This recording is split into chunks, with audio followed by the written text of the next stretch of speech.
Congratulations! You're engaged! But now what's next? By the way, if you're wondering why I'm wearing this, it's because it's freezing at the moment. Hi everybody, Steffi here. I'm bringing you another video. So this is all about engagement. So I think I had about 5 or 6 people over the course of Christmas and New Year's get engaged, because it is obviously that time of year. Now some time has passed and all the excitement is probably sort of dying down and getting over their little initial excitement. I think the excitement kind of never goes away, but they'll be hitting the reality of planning a wedding. So I actually got engaged about close to 3 years ago now, and at the time there wasn't many people in my sort of friends group who were engaged. We were the first of our friends, and now slowly everyone's married or getting married, which is great. What I thought I would do is put together a video of what do you do next, like what do you do after you get engaged. I've got my first 5 next steps for you to do after you get engaged, so make sure you tag a friend who is going to be a bride soon. Okay, so my first point would be to get a wedding planner before you can move forward at all.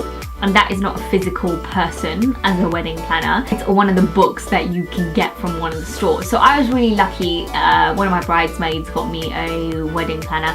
Thank you, Namisha. I really appreciate it. I think weddings, especially Asian weddings, can be a little bit overwhelming. You're like, oh my god, where the hell do I start?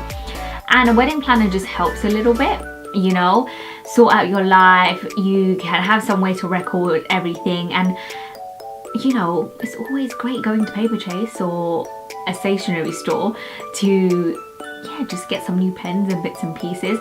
But you need somewhere realistically to get organized, and making sure that you have a wedding planner will get you organized and ready for the planning. And hell, I'm joking, you'll love it. Number 2, start thinking about your bridesmaids. Bridesmaids are probably going to be your biggest help during this period. They'll be coming with you to fittings, to go and see dresses, go and see shoes. They will also be your backbone during your emotional breakdowns, because you will have emotional breakdowns during this period. They will be helping you plan your wedding, helping you with any bits and pieces that you might need. So get some in order and get some organized bridesmaids in order. And most importantly, they'll be planning your hen do. So that's probably who you need to start thinking about, is who you want as your bridesmaid.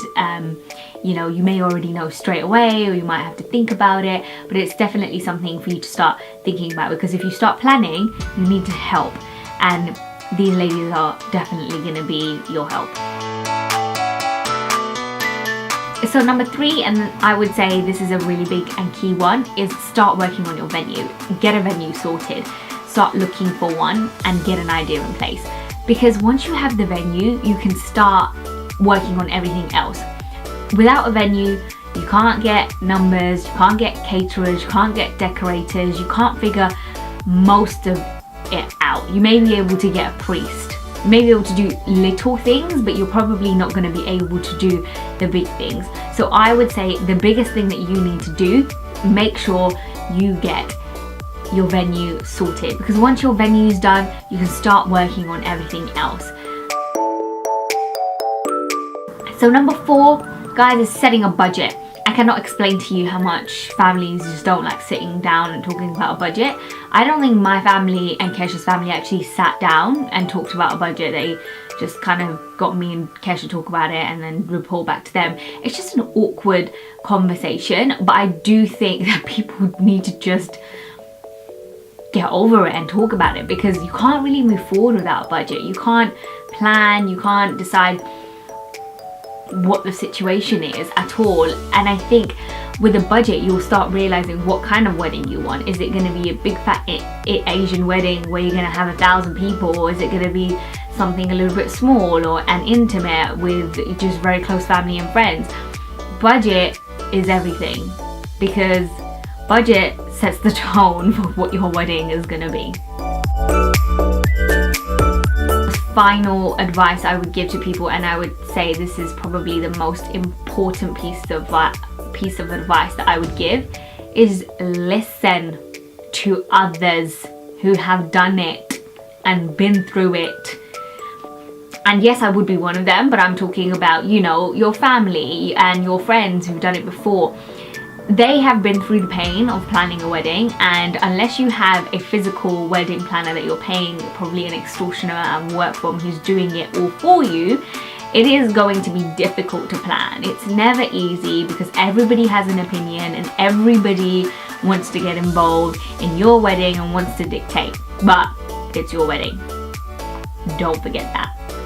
But the main thing is just to take advice from people.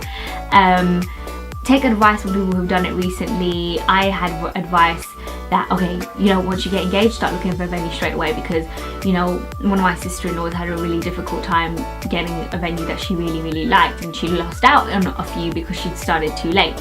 Another good piece of advice that I got was, you know, don't be late on your wedding day.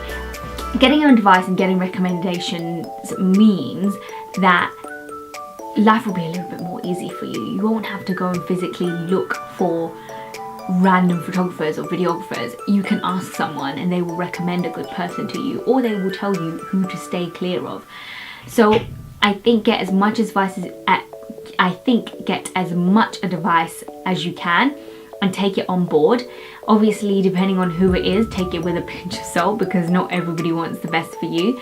But make sure the people who love and care about you will give you advice, and listen to it, because advice is always a good thing when it comes to weddings. So guys, I hope you enjoyed that video. I hope that you've got your next steps. If you have got engaged, congratulations, and you know what you're doing next, and I hope this helps you in the road that you're going to go down now. If you do actually need any further advice, or you think that I might be able to help with anything, make sure you do let me know and reach out to me. I'm more than happy to help out. And drop a comment and make sure you click subscribe, and I will see you all soon.